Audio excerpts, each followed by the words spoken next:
Ang yelo ay parang taguan ng mga lumang bagay. Napapanatili nito ang mga dapat sana ay nawala na. Pero minsan, may mga lumalabas mula sa yelo na nakakagulat sa mga eksperto. Sa video na ito, titingnan natin ang 10 kakaibang bagay na natagpuan sa yelo. Pero bago natin ipagpatuloy, ay palike naman ng video na ito. Malaking bagay na ito sa aming mga content creators. Maraming salamat po. Ang nawawalang grupo ng eroplano sa Greenland. Noong July 15, 1942, 8 eroplano ang umalis mula sa Presque Isle Air Base papuntang Britain. Bahagi sila ng Operation Bolero. 6 dito ay P-38 Lightning Fighters. 2 naman ay B-17 Flying Fortress Bombers. May 25 crew na sakay, handa na para sa digmaan, pero hindi sila nakarating. Isang malakas na snowstorm sa Greenland ang nagpagulo sa kanila. Hindi sila makapag-refuel dahil sarado ang mga dapat nilang hintuan. Nauubusan na sila ng fuel, kaya naghanap sila ng lugar na pwedeng lapagan. Nakakita sila ng patag na bahagi ng yelo at doon sila naglanding isa-isa. Lahat ng 8 eroplano ay bumagsak sa yelo. Buti na lang, ligtas ang lahat. Na-rescue sila makalipas ang 9 days. Sa mga araw na yon, nasa yelo lang sila. Walang maayos na tirahan. Kaunti lang ang gamit. Kailangan nilang maghintay hanggang dumating ang tulong. Iniwan ang mga eroplano, iniisip na madali lang silang makukuha ulit. Pero hindi ganoon ang nangyari. Sa loob ng 50 taon, patuloy na gumalaw ang yelo. Nadagdagan pa ito ng makapal na snow. Unti-unting lumubog ang mga eroplano at napunta sa ilalim ng yelo. Lumayo pa sila ng ilang milya mula sa dating lugar. Habang lumilipas ang panahon, gumagalaw ang yelo. Hindi ito tumitigil. Dahan-dahan nitong itinutulak ang mga eroplano palayo sa dating pwesto. Kaya kahit alam mo kung saan sila unang naglanding, hindi ibig sabihin nandun pa rin sila. Pagkalipas ng maraming taon, nasa ibang lugar na sila at tuluyang lumalim ng higit sa 200 feet. Habang gumagalaw ang yelo, hindi lang ito lumulubog. Unti-unti rin itong natatakpan ng bagong snow. Bawat taon, nadadagdagan ng kapal. Kaya mas lalong nahihirapan itong makita mula sa taas. Parang tuluyang nilamon ng yelo ang mga eroplano. Sa ibabaw, puting yelo lang ang makikita. Walang bakas nang nangyari, parang walang bumagsak doon. Noong 1982, sinubukan silang hanapin ni Pat Epps at Richard Taylor, pero hindi nila agad nakita ang mga eroplano. Inabot pa ng maraming taon at bagong technology bago nila ito nakita. Noong 1992, gumamit sila ng espesyal na makina para tunawin ng yelo pababa. Parang nagdrill sila ng makitid na butas hanggang sa ilalim ng eroplano. Hindi ito mabilis na proseso. Dahan-dahan ang paglusot sa yelo. Isang maling galaw lang, pwedeng masira ang makukuha nila. Kaya maingat ang bawat galaw. Dahan-dahan nilang hinango ang isang Lockheed P-38 Lightning. Paisa-isa, malalaki at mabibigat ang mga ito. Hindi madaling hilahin ang mga ito. Kailangan ng tamang gamit at maingat na galaw. Dahil kung mabigla, pwedeng masira ang eroplano at masasayang ang lahat ng pagod. Pero kahit mahirap, nakuha nila ito mula sa ilalim ng makapal na yelo. At doon nila nakita kung gaano kahusay magtago ng mga nangyari ang yelo. Inabot ng 10 taon bago tuluyang maayos ang eroplano. Noong October 26, 2002, mahigit 60 years matapos itong mapilitang maglanding sa yelo, lumipad ulit ang Glacier Girl. Mahigit 20,000 na tao ang nanood habang umaangat ito sa runway sa Kentucky. May ilan pa sa mga veterano noong 1942 na nandoon din at nakita ang pagbabalik nito. Si Sparta, ang batang cave lion sa Siberia. Noong 2018, isang lalaki na si Boris Berezov ay naghahanap ng tusk ng mammoth sa gilid ng ilog. Karaniwan na itong ginagawa sa lugar gamit ang malakas na tubig para hukayin ng yelo at lupa. Pero ang nahanap niya ay hindi tusk. Isang batang leon ang nakita niya. Ang batang ito ay tinawag na Sparta. Nanatili ito sa ilalim ng nagyelong lupa sa loob ng 28,000 years. Kahit ang kanyang balahibo at bigote ay buo pa. Ayon sa mga eksperto, isa ito sa pinakamaayos na napanatiling hayop mula sa Ice Age. Hindi ito karaniwan makita. Kadalasan, buto na lang ang natitira. Pero dito halos buo pa ang katawan. Ang kanyang balahibo ay medyo marumi lang, pero halos walang sira. Buo pa ang kanyang ngipin, balat, laman at pati loob ng katawan. Ang kanyang kuko, kahit matagal na panahon ang lumipas, ay matalas pa rin. Kaya pa nitong makasugat kapag hinawakan. Makikita pa ang ayos ng katawan niya. Hindi ito nagbago ang hugis. Maayos pa rin ang itsura niya. Parang natulog lang siya sa loob ng yelo. Ayon kay Love Dalen, halos parang bagong patay lang ang itsura niya. Ang cave lion ay ibang klase ng leon kumpara sa mga leon ngayon. Mas malaki sila at mas makapal ang balahibo dahil sa malamig na lugar. Nabuhay sila sa iba't ibang bahagi ng mundo noon hanggang sa mawala sila mga 14,000 years na ang nakalipas. Halos lahat ng alam natin tungkol sa kanila ay galing sa mga buto, mga drawing sa kuweba at mga natagpuan tulad ni Sparta. Isang taon bago makita si Sparta may isa pang batang leon na natagpuan sa malapit. Pinangalanan itong Boris. Magkalapit lang ang lugar kung saan sila nakita, kaya iniisip ng mga siyentipiko na magkapamilya sila. Nang suriin ng edad nila, lumabas na malayo ang pagitan. Si Sparta ay mga 28,000 taon na. Si Boris naman ay mga 43,000 taon na. Magkalapit silang natagpuan pero libu-libong taon ang pagitan ng buhay nila. Wala ring senyales na kinain sila ng ibang hayop. Posibleng natabunan sila bigla ng lupa o yelo. At dahil doon napakaganda ng pagkakapreserve sa kanila. Kaya kahit matapos ang napakahabang panahon, pwede pa silang mahawakan. Ang batang kabayo na may dugo pa mula sa Siberia. Noong August 2018, may mga naghahanap ulit ng tusk ng mammoth sa Bataga Crater. Ito ay isang malaking butas sa lupa na kilala sa lugar bilang daan papunta sa ilalim ng mundo. Doon nila nakita ang isang batang kabayo. Mga 1 hanggang 2 linggo pa lang ang edad nito nang mamatay. Maliit lang ito, parang laki ng aso. Kayumanggi ang kulay nito, may itim na buntot at buhok sa leeg. Nanatili ito sa yelo ng mahigit 40,000 years. Buo pa ang balat, balahibo at kuko nito. Pati loob ng katawan maayos pa rin ang itsura. Hindi ito tulad ng iba na nahuhukay, karaniwan sira na ang loob. Pero dito, malinaw pa ang laman. At ang pinaka nakakagulat, may nakita ang mga eksperto. May dugo pa sa loob ng puso nito. Karaniwan ang dugo ay natutuyo o tumitigas sa paglipas ng panahon. Pero dito nanatili itong parang tubig dahil ito sa mabilis na pagkakabaon nito sa putik na agad nagyelo. Parang naisara ang katawan kaya walang hangin na nakapasok, kaya hindi agad nasira at nanatili ang laman sa loob ng katawan. Dahil sa sobrang lamig na panatili ang dugo, ito ang pinakalumang dugo na nakuha mula sa isang sinaunang hayop. Mas matanda ito ng 27,000 years kaysa sa nauna. Agad sinubukan ng mga eksperto mula sa Russia at South Korea na kumuha ng buhay na cells mula sa batang kabayo.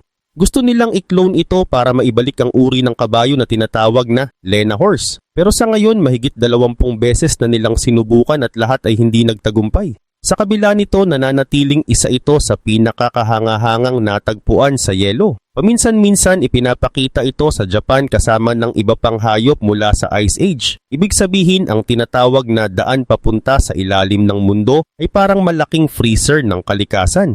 Si Jor ang batang lobo sa Yukon. Noong 2016 may isang minero ng ginto na naghuhukay sa Yukon. Karaniwan gumagamit sila ng malakas na tubig para tanggalin ng yelo at lupa. Pero imbes na ginto ang makita niya, may lumabas na maliit na maitim na bagay. Isa itong batang lobo. Ang edad nito ay mga 57,000 years. Halos buo pa ang katawan nito. Maliban sa mata, maayos pa ang balahibo, balat, paa at kahit maliliit na detalye ng paa.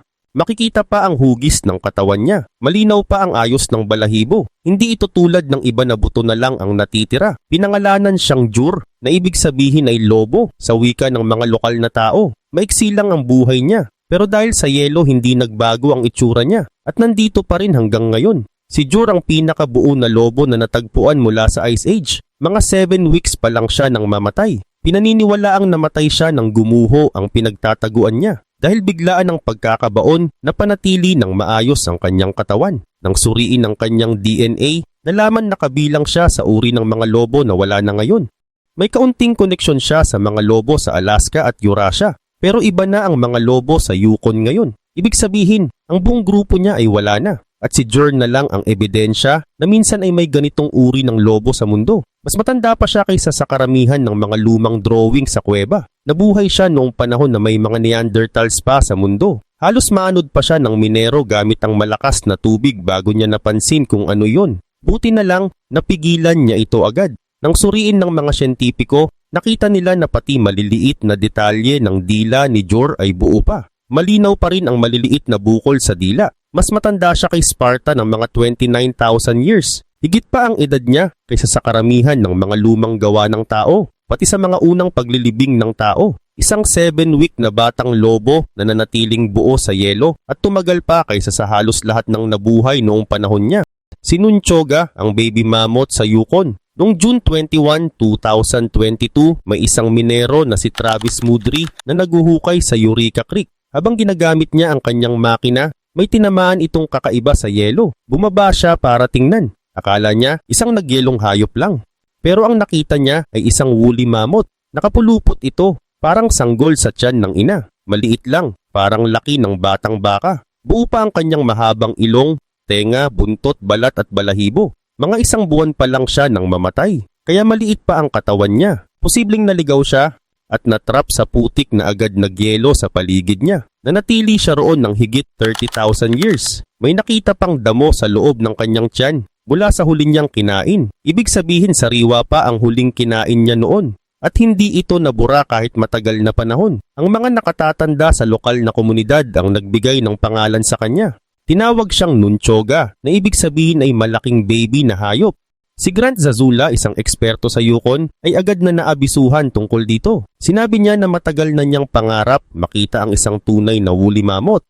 At sa araw na yon nangyari iyon. Pagkatapos nagtipon sila sa lugar, kasama ang mga eksperto, minero at mga lokal na tao. Binalot nila si Nunchoga, nagbigay respeto at dahan-dahang dinala siya mula sa lugar kung saan siya nakita. Si Nunchoga ang pinakabuo na woolly mammoth na natagpuan sa North America. Pati mga kuko sa paa niya ay buo pa. Maayos pa rin ang loob ng kanyang katawan at makikita pa ang makapal na balahibo niya. Ayon sa isang eksperto, ito na raw ang pinaka-nakakatuwang discovery na naranasan niya. Mas lalo pang nakakagulat, dumating siya sa research center halos kasabay ni Jor, ang batang lobo.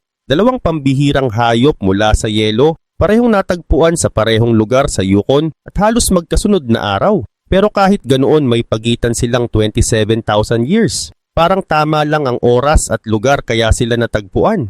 Ang zombie virus mula sa Siberia. Noong 2022, may grupo ng mga eksperto mula sa French National Center for Scientific Research na naglabas ng pag-aaral. Nakakita sila ng 13 na uri ng virus sa nagyelong lupa. Ang pinakamatanda ay tinawag na Pandora virus. Mahigit 48,000 years na ang edad nito. Sa sobrang tagal, akala nila wala na itong silbi. Pero nanatili ito sa yelo. Hindi ito tinamaan ng init o hangin. Hindi ito inaasahan ng karamihan. Sa sobrang tagal, dapat wala na ito. Pero nanatili ito sa loob ng yelo. Kaya maayos pa rin ito kahit napakatagal na. At ang nakakagulat, buhay pa ito. Para subukan nilapit nila ito sa maliliit na cells. At nakita nilang nakakapasok ito at dumadami sa loob ng mga cells. Tinawag itong Pandora virus. Kakaiba ang mga virus na ito. Mas malalaki sila kaysa sa karaniwang virus, kaya makikita kahit sa ordinaryong microscope. Sa pag-aaral na ito, hindi lang isa ang na-revive nila. May 13 na uri mula sa iba't ibang edad hanggang halos 50,000 years.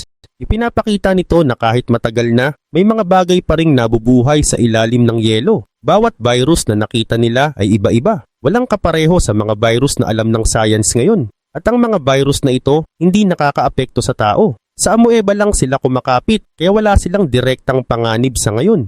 Pero may mas malalim na ibig sabihin ito. Kung ang ganitong virus ay kayang mabuhay ng halos 50,000 years sa yelo at gumana pa rin, posible rin ito sa ibang virus. Pati sa mga virus na pwedeng makaapekto sa hayop o tao. Noong 2016 naman may outbreak ng anthrax sa Siberia. Nanggaling ito sa isang bangkay ng usa na nagyelo pa mula noong 1941. Maraming tao ang naospital at may isang batang namatay. Ibig sabihin, ang yelo ay hindi lang simpleng taguan. Parang imbakan ito ng mga bagay na nabuhay noon. At kapag tama ang kondisyon, may mga bagay na pwedeng bumalik muli. Ang barkong Endurance sa Antarctica. Noong March 5, 2022, may natagpo ang barko sa ilalim ng dagat. Nasa lalim ito ng halos 3,000 metro sa Weddell Sea. Gumamit sila ng robot para mahanap ito. Ang pangalan ng barko ay Endurance. Ito ang barko ni Ernest Shackleton. Kahit mahigit 100 taon na itong nasa ilalim ng dagat, maayos pa rin ang itsura. Nakatayo pa ang mga poste, buo pa ang mga tali, at nandyan pa ang manibela. Halos walang nabago sa itsura nito. At malinaw pa ang bawat parte. Parang hindi ito matagal na nawala. Makikita pa ang bintana papunta sa kwarto ni Shackleton. Para bang bagong lubog lang ito. Hindi pa ito nasisira ng dagat, hindi rin ito gumuho. Kaya malinaw pa ang itsura ng barko. Ayon sa mga nakakita, isa ito sa pinakamaayos na shipwreck na natagpuan. Pinakita nito kung gaano kalakas mag-preserve ang malamig na tubig at yelo ng Antarctica. Ang kwento kung paano napunta roon ang Endurance ay isa sa pinakamatinding kwento ng survival. Noong 1914, naglakbay si Ernest Shackleton kasama ang 27 na tao. Gusto nilang tawirin ang buong Antarctica. Pero noong January 1915, naipit ang barko sa makapal na yelo sa Weddell Sea. Halos 10 buwan silang nanatili sa barko habang unti-unti itong dinudurog ng yelo. Hanggang sa dumating ang oras na kailangan na nila itong iwan. Noong October 27, 1915, iniutos ni Shackleton na iwan ang barko. Pinanood nila itong lumubog mula sa yelo kung saan sila nakatayo. Doon nagsimula ang mas mahirap na laban. Halos 497 days silang nasa gitna ng yelo. Natulog sila sa gumagalaw na yelo, sumakay sa maliliit na bangka at tuloy lang kahit sobrang hirap. Sa huli nakarating sila sa Elephant Island, isang lugar na walang tao. Pero hindi pa doon natapos. Naglayag pa si Shackleton at ilan sa kanyang kasama ng mahigit 1,000 kilometro papuntang South Georgia. Pagkatapos nito, bumalik siya para iligtas ang lahat. At ang pinaka nakakabilib, wala ni isa sa kanila ang namatay. Pagkalipas ng mahigit 100 taon, natagpuan ang Endurance. Halos 4 na milya lang ang layo nito mula sa lugar na naitala noon. Halos walang diferensya, kaya nagulat sila. Dahil sa sobrang lamig ng tubig at kakaunting buhay sa dagat, napanatili ang barko. Parang bagong lubog lang ito. Nakita pa nila ang mga plato, bota at pati kampana ng barko. Pero hindi ito pwedeng galawin. Ayon sa kasunduan sa Antarctica, protektado ang barko bilang bahagi ng kasaysayan. Mananatili ito sa ilalim ng dagat, tahimik at buo, sa lalim na halos 3,000 metro. At doon patuloy nitong itinatago ang isang kwento ng tapang at kaligtasan na bihirang mangyari. Samantala, ang RMS Titanic ay mas mabilis nang nasisira. Unti-unti itong kinakain ng maliliit na organismo sa dagat at may mga bahagi na bumabagsak na. Ayon sa mga eksperto, paglipas ng ilang dekada, baka hindi na ito makilala. Pero iba ang nangyari sa Endurance. Dahil sobrang lamig at lalim ng lugar kung saan ito lumubog, halos walang buhay na nakakasira dito. Kaya hanggang ngayon, halos buo pa rin ito. Parang naka-freeze sa ilalim ng dagat. Ayon sa leader ng expedition, ito na ang pinakamaayos na lumubog na kahoy na barko na nakita niya. At hindi ito sobra lang. Kita talaga sa footage na kakaiba ang itsura nito. Sinubukan na itong hanapin noon pero hindi nagtagumpay. Noong 2019, hindi sila nakalusot dahil sa makapal na yelo. Pero noong 2022, nagawa nila. Dumaan sila sa malalakas na bagyo, gumagalaw na yelo at sobrang lamig na halos negative 20 degrees. Gumamit sila ng isang maliit na submarine para hanapin ang barko sa napakalawak na ilalim ng dagat. At sa araw na nakita nila ito, eksaktong 100 years mula nang mailibing si Ernest Shackleton. Nandoon lang ang barko, nakatayo pa rin at mababasa pa ang pangalan sa likod. Parang naghihintay lang na makita ulit. Si Otzi the Iceman. Noong September 19, 1991, may 2 hikers na bumababa mula sa bundok sa Ötztal Alps. Nakakita sila ng katawan ng tao sa yelo. Akala nila bagong aksidente lang. Pero nang masuri, lumabas na ang katawan ay mahigit 5,300 years nang nandoon. Siya ang pinakamatandang natural na preserved na tao na natagpuan sa Europe. Makikita pa ang balat niya. Malinaw pa ang itsura ng katawan niya, hindi lang buto ang natira. Sa loob ng maraming taon, pinag-aralan siya ng mga scientist. Maraming beses itong sinuri at sa bawat pag-aaral, may bagong nalalaman tungkol sa kanya. Noong 2012 at mas malinaw pa noong 2023, na-analyze ang DNA niya. Lumabas na mas maitim ang balat niya kaysa sa inaakala dati at kalbo na rin siya noong nabubuhay pa. Dahil sa kanya, mas naintindihan ng mga tao kung paano nabuhay ang mga sinaunang tao noon. Isang katawan na naiwan sa yelo pero nagbigay ng napakaraming sagot tungkol sa nakaraan. Si Otzi the Iceman ay parang isang buong kwento ng buhay na naka-freeze. May sakit siya sa puso, hindi rin niya kaya uminom ng gatas. May Lyme disease din siya, may mga parasite din sa tiyan niya. Bukod pa dito, nagkaroon siya dati ng bali sa tadyang at ilong. Yung dala niyang palakol na gawa sa tanso, nagbigay ng clue. Galing daw ang tanso sa Tuscany, hindi sa lugar kung saan siya nakita. Ibig sabihin nakipagpalitan siya ng mga bagay noon. Mayroon din siyang 61 na tattoo, mga simpleng linya at marka sa katawan. Pero hindi lang ito design. Nasa mga bahagi ito ng katawan na ginagamit para bawasan ng sakit tulad ng acupuncture. Ibig sabihin, may alam na sila noon kung paano bawasan ng sakit sa katawan. Mas nakakagulat pa, may mga tao ngayon sa Austria na may parehong DNA sa kanya. Ibig sabihin may mga kamag-anak pa siya kahit lumipas na ang mahigit 5,000 years. May bakas din ng lahi niya na nakita sa North Africa. Sa madaling salita, hindi lang siya isang lumang katawan. May connection pa rin siya sa mga taong nabubuhay ngayon. Ang halaman na muling nabuhay matapos ang 32,000 years sa Siberia. Noong unang panahon may isang maliit na hayop na parang squirrel na nagbaon ng mga buto at prutas sa lupa malapit sa Colima River. Ginawa niya ito para may pagkain siya sa taglamig. Pero hindi na siya nakabalik. Naiwan ang mga buto sa ilalim ng lupa at nagyelo ang lugar. Nakasara ito, walang hangin, walang liwanag at hindi nasisira. Lumipas ang 32,000 years. Noong taong 2007, may mga scientist na nakakita ng mga baon na ito. Sinubukan nilang patubuin ang mga buto, pero hindi na ito gumana. Pero may naisip silang ibang paraan. Kinuha nila ang bahagi ng halaman na nakakabit sa buto. Nilagay nila ito sa malinis na lalagyan na may ilaw at tubig. Tumubo ito. Lumaki ang halaman at namulaklak. Maayos ang paglaki nito. Parang normal na halaman lang. Ang kakaiba, medyo iba ang itsura ng bulaklak kumpara sa mga halaman ngayon. Parang ipinakita nito kung paano nagbago ang mundo sa loob ng libu-libong taon. Isang halaman na matagal na natulog pero nabuhay ulit. Parang pinakita nito na ang yelo ay hindi lang nagtatago, kaya rin nitong ibalik ang mga bagay. Pagkatapos tumubo, namunga ulit ang halaman. At ang mga bagong buto nito ay tumubo rin ng normal. Ang halaman na ito na tinatawag na Silene stenophila, ang pinakamatandang halaman na muling nabuhay mula sa matagal nang nakabaon na bahagi. Mas malayo ito kumpara sa dating record. Dati, ang kilala ay ang Judean date palm na tumubo mula sa 2,000-year-old na buto. Pero ang halamang ito, mas matanda ng 30,000 years. Ibig sabihin ito na ang pinakamatandang buhay na bagay na naibalik mula sa sobrang tagal na nakaraan. Pero hindi lang ito tungkol sa isang halaman. Sa Siberia, Alaska at Arctic, may malalaking bahagi ng lupa na laging nagyayelo. Parang imbakan ito ng mga lumang bagay, mga halaman, hayop at kahit maliliit na mikrobyo na naka-freeze sa loob ng libu-libong taon. Sinasabi ng mga eksperto na parang imbakan ito ng lumang genes ng mundo. Dahil dito may mga bagong eksperimento na ginawa. Noong 2014 ginamit ito para buhayin ang isang lumang virus mula sa permafrost. At doon nagsimula ang mas marami pang pag-aaral sa mga bagay na matagal nang naka-freeze. Isang simpleng taguan ng pagkain ng maliit na hayop ang naging simula ng isang malaking bagay na nakita. Yung hayop na yon nagbaon lang ng pagkain tulad ng normal niyang ginagawa. Hindi niya alam na paglipas ng 32,000 years, may mga tao na makakahanap nito. At mula sa mga butong iyon, may tutubong bulaklak.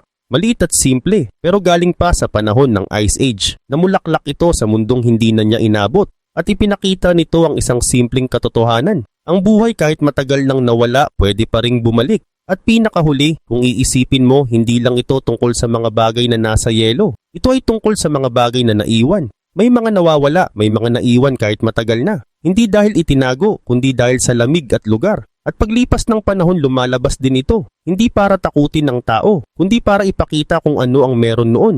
Sa bawat natutuklasan, may bago na naman tayong nalalaman. Hindi man kumpleto ang sagot, may nadadagdag pa rin sa kwento. Habang may yelo na hindi pa natutunaw, may mga bagay pa na hindi pa natin nakikita. At baka isa sa mga iyon malapit lang sa atin.